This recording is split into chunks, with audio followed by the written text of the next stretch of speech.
तो बच्चों कैसे हैं आप लोग। और उम्मीद करती हूँ कि आप लोग बहुत अच्छे होंगे, बहुत मज़े में होंगे। तो आज हम टॉपिक करने लगे हैं हमारे डायबिटीज़ मेलाइटिस, और ये फार्माकोलॉजी का 4th सेमेस्टर का सब्जेक्ट है फार्माकोलॉजी, और उसका ये मेन टॉपिक है डायबिटीज़। तो डायबिटीज़ क्या होती है बेटा, जब भी आप कुछ खाना खाते हैं तो जो हमारा खाना है वो ग्लूकोज में टूटता है, जैसे कि आपको पता है। तो वो जब ग्लूकोज में ब्लड में जो है वो ग्लूकोज जो है वो घूम रहा होता है, तो हमारा ब्लड ग्लूकोज लेवल जो है वो बढ़ा हुआ होता है। और उसको तोड़ने के लिए हमारे पास इंसुलिन होता है। इंसुलिन जो है हमारे पास रिलीज़ होता है बीटा पैंक्रियाटिक सेल्स के अंदर से, और वो जो है जाके इंसुलिन रिसेप्टर्स के साथ बाइंड करते हैं और ग्लूकोज की जो है वो अपटेक करवाते हैं, सेल्स के अंदर ग्लूकोज को जो है वो जमा कर पाते हैं। तो इस तरीके से हमारा जो है बॉडी का निज़ाम चल रहा है। अब हम देखेंगे करेक्टराइज क्रॉनिक डिसऑर्डर है।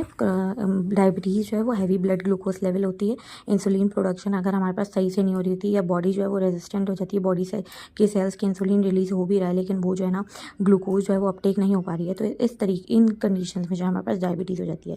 डायबिटीज़ जो है मेन तरीके की 2 टाइप्स की होती है। वैसे तो गेस्टेशनल डायबिटीज़ भी होती है और अलग अलग टाइप्स की डायबिटीज़ हैं, लेकिन जो मेन डायबिटीज़ जो है जो हमारी हम कहते हैं कि मेन है, तो वो टाइप 1 और टाइप 2 डायबिटीज़ हैं। टाइप 1 में क्या होता है, in which insulin producing cells are destroyed. Body के ओन सेल्स जो हैं वो इंसुलिन प्रोड्यूसिंग सेल्स यानी कि बीटा सेल्स को जो है वो डिस्ट्रॉय कर रहे होते हैं, तो ये टाइप 1 डायबिटीज़ हो जाती है। और टाइप 2 डायबिटीज़ जो है जिसके इंसुलिन बॉडी जो होता है वो इंसुलिन रेजिस्टेंस हो जाती है, यानी इंसुलिन जो है वो बन रहा है, बीटा सेल से रिलीज़ हो रहा है, लेकिन बॉडी जो है बॉडी के सेल्स जो हैं वो इंसुलिन को जो है ना वो ले नहीं पा रहे, यानी कि बॉडी के सेल जो है वो ग्लूकोज को तब भी जो है ना वो एब्जॉर्ब नहीं कर पा रहे इंसुलिन रिलीज़ होने के बावजूद भी, तो ये बॉडी रेजिस्टेंट हो गई है वो। अच्छा जी, क्वेश्चन है, ये नोट्स भी आपको मिल जाएंगे। What is insulin and how does it work. So food we eat part broking down by digestive system, ये आप उतार लें। ये वही चीज़ है जो मैंने आपको अभी उर्दू में बताई है, सही है। बीटा आइलेट सेल से इंसुलिन जो है वो रिलीज़ हो रहा है। इंसुलिन जो है वो पेप्टाइड हार्मोन है, ये आप याद रखिएगा, that bind to the insulin receptor और स्टिमुलेट करता है ग्लूकोज की uptake by the cells under the influence of insulin. Liver and skeletal muscles, liver और स्केलेटल मसल्स जो है वो एब्जॉर्ब करते हैं ग्लूकोज को in the form of glycogen. अच्छा, स्टोर्ड फॉर्म ऑफ ग्लूकोज क्या होती है हमारे पास, ग्लाइकोजन। ये एमसीक्यूज में आ सकता है, इंपॉर्टेंट है तो ये आप पढ़ लीजिएगा। Many other cells broke down absorb glucose to make ATP. अब जो सेल्स जो है वो आपको पता है कि ग्लूकोज से हमारे पास क्या बनता है, एटीपी। आपने साइकिल याद की होगी ना। तो अब क्या है, ग्लूकोज जो है सेल्स जो है वो ग्लूकोज को एब्जॉर्ब कर लेते हैं, क्या बनाने के लिए, ग्लाइकोजन की फॉर्म में एब्जॉर्ब करते हैं, और क्या बनाने के लिए, एटीपी। एटीपी क्या होते हैं, एटीपी जो है वो मॉलिक्यूल्स हैं, एनर्जी प्रोड्यूसिंग सेल, जो कि प्रोवाइड करते हैं हमें एनर्जी, सही है। अब क्या है, इंसुलिन जो है वो एंट्रेंस की है, जो कि एंट्रेंस करवाती है ग्लूकोज को इनटू द सेल्स। जो मैंने अभी आपको बताया कि इंसुलिन रिलीज होगा तो बॉडी के सेल्स जो हैं वो अंदर ग्लूकोज को आने देंगे, स्केलेटल मसल्स और लिपिड सेल्स, ताकि जो हमारी जो फ्यूचर डिमांड है ग्लूकोज की और जो हमारी एनर्जी की, तो वो पूरी हो सके एटीपी फॉर्म में।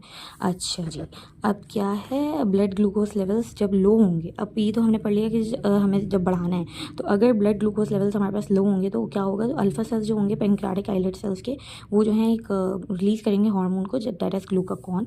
अच्छा, 2 चीज़ों में आप बिल्कुल कन्फ्यूज नहीं हो रहे, एक तो ग्लाइकोजन और दूसरा ग्लूकागॉन। ग्लूकागॉन अलग है और ग्लाइकोजन अलग है। Glycogen stored form of glucose जो है is called glycogen, and glucagon जो है वो पेप्टाइड हार्मोन है, जो कि हमारे पास अल्फा आइलेट सेल से रिलीज़ हो रहा है, पेंक्रियाटिक आइलेट सेल से, अल्फा सेल से रिलीज़ हो रहा है, बीटा सेल से जो है, बीटा से हमारे पास इंसुलिन रिलीज़ होती है। तो ग्लूकागॉन जो है उसका जो है अपोजिट इफेक्ट है इंसुलिन के ऊपर, और ये करता है लिवर के ऊपर काम करेगा, और लिवर में जो ग्लाइकोजन की फॉर्म में जो है हमारे पास ग्लूकोज जमा हुआ है उसको रिलीज़ करवाएगा ब्लड स्ट्रीम के अंदर, ताकि हमारे पास जो है ब्लड में, डायबिटीज़ का मतलब क्या होता है, ब्लड शुगर का मतलब क्या होता है, ब्लड के अंदर हमारे पास ग्लूकोज का मौजूद होना। तो गाइस, तो बच्चों देखें, जब हमारे पास ग्लूकागॉन से हमारे पास ग्लूकोज रिलीज़ होगा तो हमारे पास क्या बढ़ेगा, अल्टीमेटली हमारे पास ब्लड ग्लूकोज लेवल बढ़ेगा। अच्छा जी, तो अब हम लोग नेक्स्ट हमारी चीज़ है वो इंसुलिन और इंसुलिन एनालॉग्स। अब जो है हमारे पास डायबिटीज़ को किस तरीके से हम लोग कंट्रोल कर सकते हैं, तो इंसुलिन के एनालॉग्स होते हैं, आपको पता है रिकॉम्बिनेंट डीएनए के बारे में। इंसुलिन जो है बेटा वो कहीं भी प्रोड्यूस नहीं हो सकती। इंसुलिन का स्ट्रक्चर जो है वो बहुत ज़्यादा जो है वो कॉम्प्लेक्स है, इस वजह से इंसुलिन जो है वो हमारे पास लैब्स वगैरह में प्रोड्यूस नहीं हो सकती। तो हम लोग इसको जो है ना इंसुलिन के बॉडी के सेल्स के बॉडी में से ही इंसुलिन को लेकर उसको जो है ना उसमें डिफरेंट मॉडिफिकेशंस कर देते हैं, ताकि वो जो है ना वो कहलाते हैं इंसुलिन के एनालॉग्स। हम इंसुलिन को लैब्स के अंदर बना नहीं सकते, जैसे कि हम लोग अदर हार्मोन्स को हम लोग बना लेते हैं, वैसे हम लोग इंसुलिन को बना नहीं सकते। अच्छा बच्चों, अब क्या है हमारे पास, ये देखिए आप पढ़ लीजिएगा, बहुत ही ईजी है। ये ऑल्टर्ड कर देंगे, डिग्रेडेशन नहीं होता कि सबकोटेनियसली। देखिए इंसुलिन जो है ना वो सारी सबकोटेनियस जाती हैं, एंटी पेरिटोनियल यानी पेट के जरिए जाती हैं, सही है, पेरिटोनियम कैविटी के जरिए, सही है। इंसुलिन प्रोडक्शन जो है वो डिवाइडेड होगी। ये कुछ इंसुलिन जो होती हैं वो ड्यूरेशन की बेसिस पर जो है ना वो डिवाइड हो रही हैं। कुछ जो है वो रैपिड एक्शन है, कुछ का जो है इंटरमीडिएट एक्शन है, कुछ का जो है लॉन्ग एक्शन है। अच्छा जी बच्चों, तो अब जो है ये है, अब रैपिड के नाम देखिए आप पढ़ लीजिएगा, insulin lispro, insulin aspart, glulisine, सही है। 30 मिनट्स ड्यूरेशन ऑफ एक्शन है, 5 आवर्स तक रहेगा, सही है। पीक अफेक्ट क्या होगा, यानी पीक अफेक्ट जो है ना मतलब फ़ौरन से जो है ना अफेक्ट दे देगी 30 मिनट्स के अंदर, और ड्यूरेशन कब तक रहेगा, 5 आवर्स तक उसका जो है ना एक्शन रहेगा। अच्छा बच्चों, रेगुलर इंसुलिन है, शॉर्ट एक्टिंग है हमारे पास। शॉर्ट एक्टिंग क्या होगी, अच्छा इंसुलिन जो है ना वो है ना स्टिक हो जाती है टुगेदर हेक्सामर्स के अंदर, यानी 6 एटम्स, आपको पता है, सही है। तो इस तरीके से अगर हमें रैपिड एक्शन कराना है ना इंसुलिन का, तो हम क्या करेंगे, उसका हेक्सामर्स को तोड़ के ना सिंगल मॉलिक्यूल के जरिए काम करेंगे। तो जब सिंगल मॉलिक्यूल्स के जरिए काम करेंगे ना बच्चों, तो क्या होगा हमारे पास जो है ना इंसुलिन जो है ना वो बॉडी के अंदर यानी सबकोटेनियसली स्किन के अंदर जल्दी एब्जॉर्ब हो जाएगी। सही है, तो ये आप पढ़ लीजिएगा। कोई भी मसला हो, कोई भी क्यूरी हो, आप लोग मुझे ज़रूर जो है ना मैसेज में बता सकते हैं, सही है बच्चों। अच्छा जी, इंटरमीडिएट एक्टिंग है, intermediate acting insulin production, NPH insulin होती है, आइसोफेन इंसुलिन इसका नाम होता है, सही है। स्लोअर ऑनसेट है, सही है। और ये आप पढ़ लीजिएगा, इसके ड्यूरेशन और इसका जो है ना कि ड्यूरेशन कितनी है और इसका जो है ऑनसेट कितना है, सही है। और ये है डिलेड एक्शन करेगी एब्जॉर्प्शन, ये वही चीज़ जो मैंने अभी आपको पीछे बताई। अच्छा, एक ये नई चीज़ है कि इसको हम लोग बनाते कैसे हैं कि मतलब इसका लॉन्ग एक्शन हो जाए। नॉर्मल जो इंसुलिन होती है उसके अंदर मॉडिफिकेशन करके जिंगर प्रोटामीन को जो है ना एडिशन करवा देंगे। तो जिंगर प्रोटामीन जब उसके अंदर एडिशन होगी तो क्या होगा, जिंगर प्रोटामीन से उसका एक्शन जो है वो डिले हो जाएगा, सही है बच्चों। ये एक पॉइंट याद करिएगा कि ये एग्जाम में पेपर में क्वेश्चन आ सकता है कि कौन सा जो है ना मतलब किस चीज़ से जो है ना हम लोग इंसुलिन की जो ड्यूरेशन बढ़ा सकते हैं। जिंगर प्रोटामीन के जरिए हम लोग जो है ना उसकी जो है ना वो बढ़ा सकते हैं, ड्यूरेशन बढ़ा सकते हैं। लॉन्ग एक्टिंग में इंसुलिन डेटामार, इंसुलिन ग्लाइडिन, इंसुलिन डेक्लोडाक, सही है। अब ये पढ़ लीजिएगा, इसके अंदर कुछ समझ नहीं आ रहा तो मुझे पूछ लीजिएगा। बहुत सिंपल वर्डिंग लिखी थी आप लोगों के लिए मैंने, बहुत सिंपल लिखी है, मतलब जैसे जो आपको एकदम से पढ़ के इसके स्क्रीनशॉट ले लीजिएगा इसकी। अगर किसी को कुछ व्हाट्सएप के थ्रू मैं अपना कमेंट कर दीजिएगा, मैं व्हाट्सएप नंबर अपना प्रोवाइड कर दूँगी, एंड आपको ये नोट्स भी जो है ना मैं आपको इंशाल्लाह ताला प्रोवाइड कर दूँगी। अच्छा बच्चों, क्या है लॉन्ग लास्टिंग जो है मॉडिफिकेशन है। मॉडिफिकेशन किस किस तरीके से कर सकते हैं, डेटिमर, इंसुलिन डेक्लोडेक और इंसुलिन ग्लाइडिन, सही है।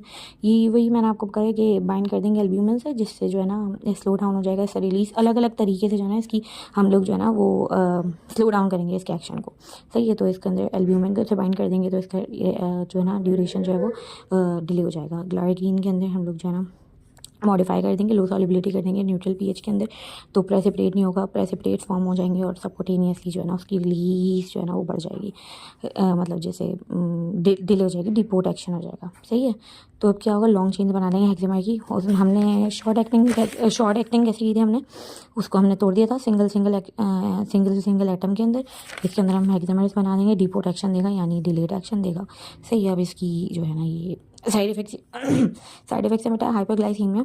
हाइपरग्लाइसीमिया क्या होता है, लो ब्लड ग्लूकोज लेवल जब हम लोग कोई भी दे रहे हैं तो ये हो सकता है कि बहुत सारा उसका एक्शन बहुत ज़्यादा वो है, मतलब जैसे हाइपरग्लाइसीमिया में हम काम करें, कोई भी ड्रग दे दी तो बॉडी के ऊपर एकदम से ऐसे काम कर जाए कि जो है ना आपको हाइपोग्लाइसीमिया हो जाए, यानी आपकी ब्लड ग्लूकोज लेवल गिरी जाए, तो ये इसका साइड इफेक्ट हो सकता है, सही है। लेपोडिस्ट्रोफी हो जाती है, यानी कि एक रिपीटेड इंजेक्शंस वगैरह लग रहे हैं, तो ये देख मैंने इसका मायने लिखा हुआ है, loose fat from a part while phasing in another part, सही है। अब क्या होगा कि मतलब जैसे आपने रिपीटेड इंजेक्शन वगैरह लग रहे हैं तो वो जो मतलब जख्म टाइप का बन जाएगा या गोश्त जो है वहाँ से अलग हो जाएगा, ये इस तरीके से जो है ना इसका लेपोडिस्ट्रोफी, ये ज़्यादा बड़ा साइड इफेक्ट नहीं है लेकिन ये होता है बहरहाल, सही है। फिर उसके बाद क्या है, हमारे पास और भी हैं डिफरेंट टाइप्स ऑफ इंजेक्शंस हैं जो हम यूज़ करेंगे डायबिटीज़ को ट्रीट करने के लिए। सबसे पहले है अमाइलिन, सही है।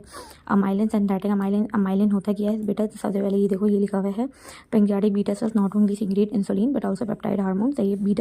पेंक्रियाटिक बीटा सेल्स जो है वो सीक्रेट नहीं करते इंसुलिन सिर्फ, वो जो है हमारे पास अमाइलिन को भी रिलीज़ करते हैं, पेप्टाइड हार्मोन रहता है जिसको वो रिलीज़ करते हैं, सही है। तो पेप्टाइड हार्मोन को भी रिलीज़ करते हैं, दैट इज़ अमाइलिन। तो अब ये करता क्या है अमाइलिन, ये मैंने लिखा हुआ था, ये भी आप पढ़ लीजिएगा, ये मुश्किल थोड़ी वर्डिंग है।